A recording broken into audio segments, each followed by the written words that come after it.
Hello, my name is Larry Belfield, and this is the Belfield Show. And I appreciate you for tuning in today. And today we're talking about a great topic of mine, Mohamud.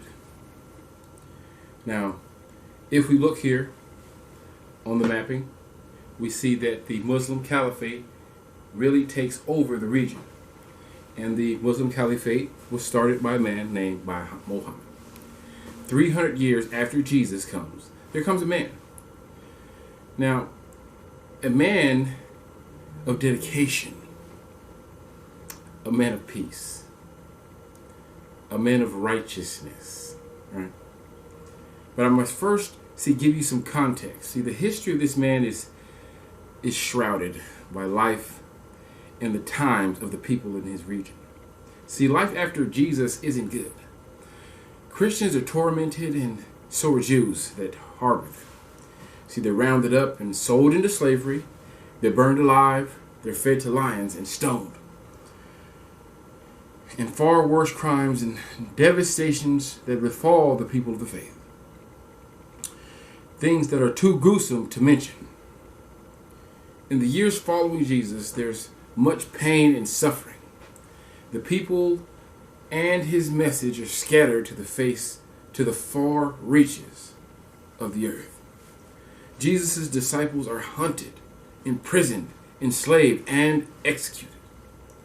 With their dying breath, they spread the seed of the Christian faith. Now, 300 years after this time, there comes a man with exceptional understanding, fairness, and faith. Now, his people and his family adore him. Now, he's seen as a leader in the community for his generosity. See, he was known for paying off people's debts. And he was followed for his kindness and helping those in need. Now, he's treated as a king for his understanding and his knowledge.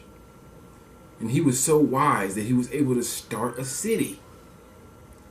See, with his power and his influence, he knew that people might try and worship him one day. So he actually took great effort for this not to happen. As a king, he never had his likeness captured in any form. No coins, flags, symbols. See, this is highly unusual for a man of his stature. In fact, there's only one thing that stands from him. And that is this message. The message of Islam teaches that Christianity teaches the same principles and the same teachings as Christianity and believes in Christianity. Muhammad believes and teaches the message of Jesus, the law of Moses, the word of Abraham, for the God of Abraham. Islam regards Christians as people of the book. However, this doesn't end well for Muslims. For this belief, they're warred upon. The Muslim people suffer greatly. They're banned, outlawed, and enslaved. The Prophet was forced to move from his newly formed city. They were hunted just as the Christians of old.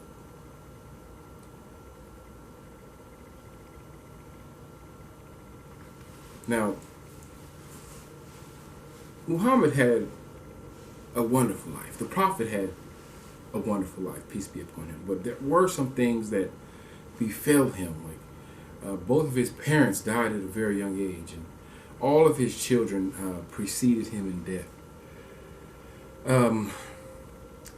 When he was given to his grandfather to take care of, even his grandfather fell ill and was unable to take care of him. And he was given to a nurse that actually fell ill and wasn't able to take care of him. There was so many people in his young life that he was separated from, that it seems like he might have had a very bad life. But no, he had a very good, prosperous life.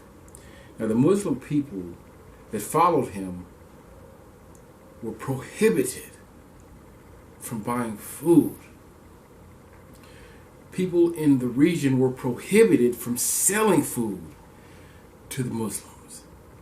it was illegal to aid, to help, or assist anyone that was Muslim.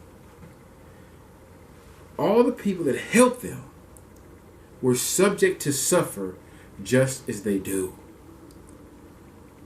Muslims are driven out of the land, and Muhammad flees to a territory controlled by Christians. Now, after Muhammad regains his strength and fights back for the sake of all Muslims. In fact, he actually finishes his message to his people. However, there was a lot of turmoil at this time. Most of this was hard to read and study at this point. But all of the vile and greedy and the poisonous side of man is depicted in these years. It is a very troublesome time for mankind. But out of this time rose the first place of prayer, the first house for God. Abraham and Ishmael built the first place of prayer. Maybe not a true house, but a place of prayer for God. A house for God. Through time and degradation, the building withers away and crumbles down. And there's only a small black stone that remained. And the stone was kept for generations. But then one day, during the construction of the first house for God in Mecca, the elders confided in a young Muhammad, and they asked him who should be the one to place the final stone of Abraham in the mosque. And Muhammad answered with a beautiful answer.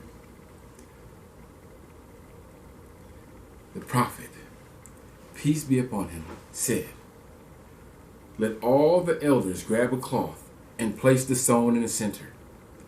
Let everyone grab hold of the cloth all around, and let's take the stone together." And once everyone brought the stone, the Prophet himself took the stone and placed it, the final stone of Abraham, into the house of God.